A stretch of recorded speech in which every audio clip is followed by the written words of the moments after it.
प्यारे बच्चों, आज हम पढ़ेंगे पाठ 5 से चिट्ठियों की अनूठी दुनिया का भाग 3। चलो शुरू करते हैं।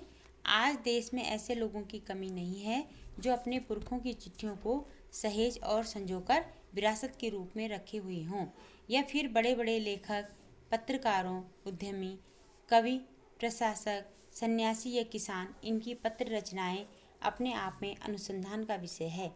अगर आज जैसे संचार साधन होते तो पंडित नेहरू अपनी पुत्री इंदिरा गांधी को फ़ोन करते, पर तब पिता के पत्र पुत्री के नाम नहीं लिखे जाते, जो देश के करोड़ों लोगों को प्रेरणा देते हैं। पत्रों को तो आप सहेज कर रख लेते हैं, पर एसएमएस संदेशों को आप जल्दी ही भूल जाते हैं। कितने संदेशों को आप सहेज कर रख सकते हैं? तमाम महान हस्तियों की तो सबसे बड़ी यादगार या धरोहर उनके द्वारा लिखे गए पत्र ही हैं। भारत में इस श्रेणी में राष्ट्रपिता महात्मा गांधी को सबसे आगे रखा जा सकता है। दुनिया के तमाम संग्रहालय जानी मानी हस्तियों के पत्रों का अनूठा संकलन भी है। तमाम पत्र देश, काल और समाज को जानने समझने का असली पैमाना है।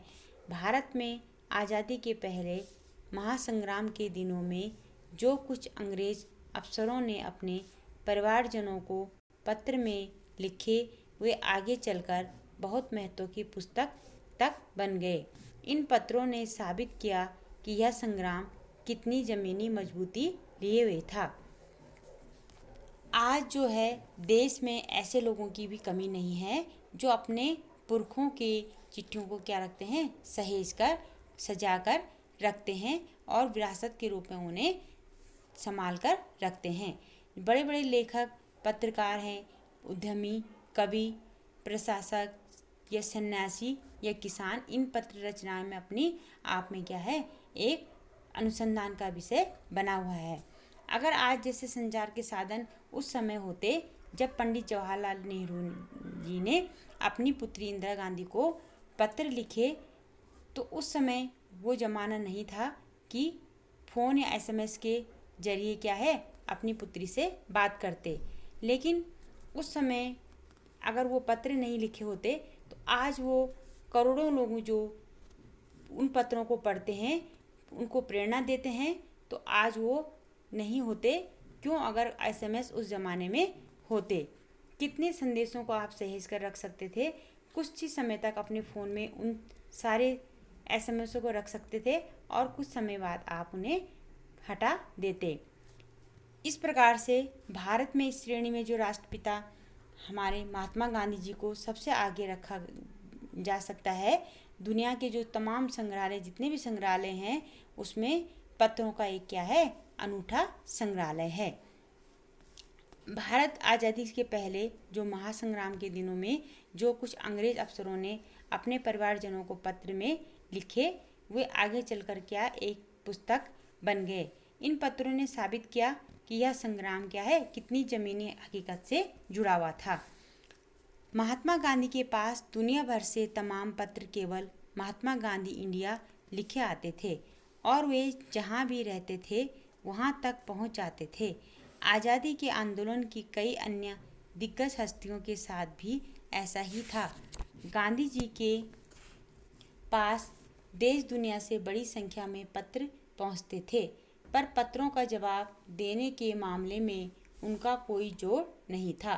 कहा जाता है कि जैसे ही उन्हें पत्र मिलता था, उसी समय वे उसका जवाब भी लिख देते थे।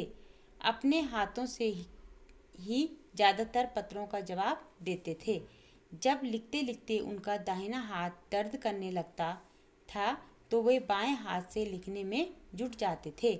महात्मा गांधी ही नहीं, आंदोलन के तमाम नायकों के पत्र गांव-गांव में मिल जाते हैं। पत्र भेजने वाले लोग उन पत्रों को किसी प्रशस्ति पत्र से कम नहीं मानते हैं और कई लोगों ने तो उन पत्रों को फ्रेम कराकर रख लिया है। यह है पत्रों का जादू। यही नहीं, पत्रों के आधार पर ही कई भाषाओं में जाने कितनी किताबें लिखी जा चुकी हैं। महात्मा गांधी के पास जो दुनिया भर के तमाम पत्र केवल महात्मा गांधी इंडिया लिखे आते थे, वे जहाँ भी रहते थे वो वहाँ पहुँच जाते थे। उस समय उनकी पास जो पत्र आते थे वो उसका जवाब क्या करते थे, तुरंत लिख देते थे। और जब लिखते लिखते उनका एक हाथ दर्द करने लगता, दाहिना हाथ उनका दर्द करने लगता, तो क्या करते थे, बाएं हाथ से लिखने लग जाते थे। इस प्रकार से जो गांव के लोग, अन्य लोग उनके पत्रों को पढ़ते थे तो वो उनको और अधिक संभाल कर रखते थे और उनके पत्रों को फ्रेम में सजाकर रख लेते थे। यह है पत्रों का जादू। इस प्रकार से उनको कहते थे कि कई भाषाओं को जानने कितनी किताबें उन्होंने लिखी जा चुकी हैं।